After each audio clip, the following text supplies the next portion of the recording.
So this conversation is very meaningful to me because it's something that I dealt with a lot, and I'll give you a little preface.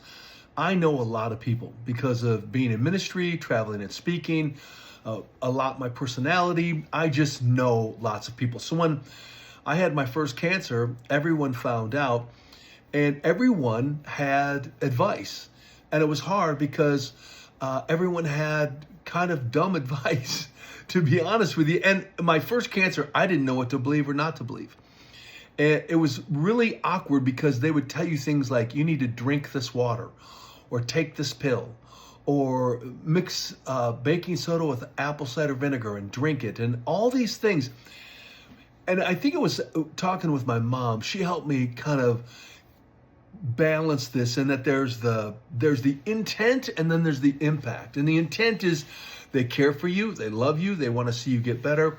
But then there's the impact. Is it really going to impact you? Is it really going to make a difference? And 99% of the time, it just wasn't.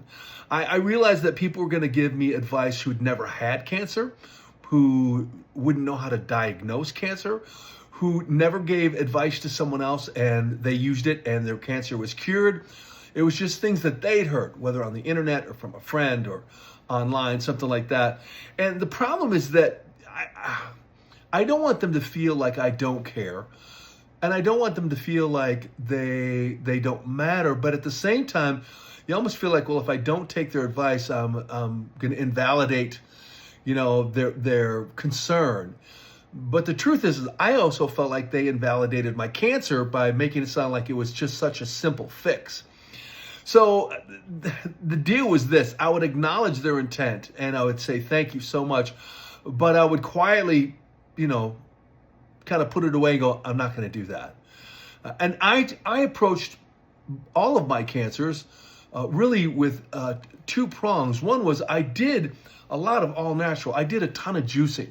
I juiced seaweed and kale and broccoli and spinach and all that. It was horrible, but I did it because it was supposed to help. And there was a lot of proof behind it in the book Anti-Cancer. And then I did the whole oncology, chemo, pills, surgery, all that as well. I wanted to attack it from both fronts. But I realized that I had to make sure that I understood that there was value behind both of those. There was proof behind both of those. And when someone would simply say, drink this water, it's ionized water, it'll help, there was no proof. Or take this pill, or eat dandelion root. There was no proof behind that. So I always wanted to make sure that I kind of separated the two. Does it have a